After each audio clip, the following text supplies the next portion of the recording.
আর শয়তানের সাথে মানুষের সম্পর্ক জন্মগত সম্পর্ক। শয়তানের সাথে মানুষের সম্পর্ক কি?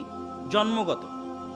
রাসূল সাল্লাল্লাহু আলাইহি ওয়াসাল্লাম হাদিসে বলছে, যখন বাচ্চা জন্ম নেয় তখন বাচ্চা যে কাঁদে, হাত্তা ইয়াস্তাহিল্লা সারিখান, কেঁদে ওঠে, চিৎকার করে ওঠে, মা মিন মাউলুদিন, এমন কোন আদম সন্তান নেই ইল্লা ইয়ামাসসুহু শাইতান, যাকে শয়তান স্পর্শ করেনি, গুতা দেয়নি, আঘাত করেনি, এমন কোন আদম সন্তান নেই।